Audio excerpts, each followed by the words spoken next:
வக்ஃபு வாரிய திருத்த சட்டத்தை மத்திய அரசு திரும்பப் பெற வலியுறுத்தி தவேகா சார்பாக நாளை போராட்டம் நடத்தப்படும் என்று அறிவிக்கப்பட்டுள்ளது. மாவட்ட தலைநகரங்களில் தவேகாவின் போராட்டம் நடத்த அறிவுறுத்தப்பட்டுள்ள நிலையில் தவேகா தலைவர் விஜய் பங்கேற்க வாய்ப்பு உள்ளதா என்ற எதிர்பார்ப்பும் எழுந்துள்ளது. நாடாளுமன்றத்தில் நேற்று நள்ளிரவு 2 மணிக்கு மக்களவையின் வக்ஃபு வாரிய திருத்த மசோதா நிறைவேற்றியதாக அறிவிக்கப்பட்டது. நள்ளிரவு 12 மணி வரை வக்ஃபு வாரிய திருத்த மசோதா மீது விவாதம் நடத்தப்பட்டது.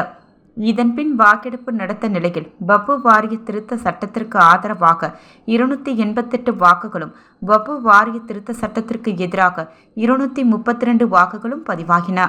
வக்ஃபு வாரிய திருத்த சட்டம் இந்த விவகாரம் நாடு முழுவதும் அதிர்வலைகளை ஏற்படுத்தியுள்ளது.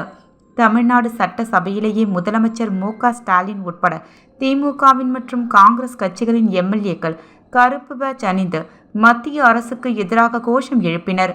அதேபோல் வக்ஃபு வாரிய திருத்த சட்டத்திற்கு எதிராக உச்சநீதிமன்றத்தில் திமுக வழக்கு தொடுக்கும் என்று முதல்வர் மு.க. ஸ்டாலின் அறிவித்துள்ளார். தவேகா நாளை போராட்டம். இதற்கு பாஜக உள்ளிட்ட கட்சிகள் எதிர்ப்பு தெரிவித்து சட்டசபையிலிருந்து வெளிநடப்பு செய்தனர். இந்த நிலையில் வக்ஃபு வாரிய திருத்த சட்டத்திற்கு எதிராக தமிழக வெற்றிக் கழகம் சார்பாக நாளை போராட்டம் நடத்தப்படும் என்று அறிவிக்கப்பட்டுள்ளது. தமிழ்நாட்டின் அனைத்து மாவட்ட தலைநகரங்களிலும் மாவட்ட செயலாளர்கள் ஒருங்கிணைந்து போராட்டம் நடத்த கட்சி தலைமை அறிவுறுத்தி இருக்கிறது. இஸ்லாமியர்களுக்கு ஆதரவாக தவேகா.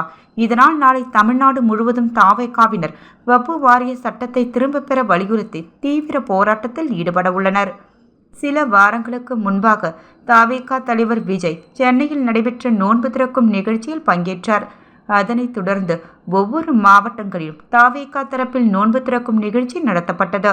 பொதுக்குழு தீர்மானம் அது மட்டுமல்லாமல் சில நாட்களுக்கு முன் சென்னையில் நடைபெற்ற தவேகா பொதுக்குழு கூட்டத்தில் வக்ஃபு வாரிய திருத்த மசோதாவிற்கு எதிராக தீர்மானம் கொண்டு வரப்பட்டது.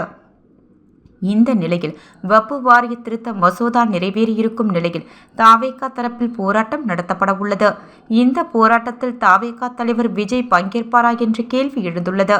களத்திற்கு வருகிறாரா விஜய்? ஏனென்றால் இதுவரை பரந்தூர் விமான நிலையத்திற்கு எதிராக போராடிய மக்களை மட்டுமே விஜய் நேரில் சென்று சந்தித்துள்ளார்.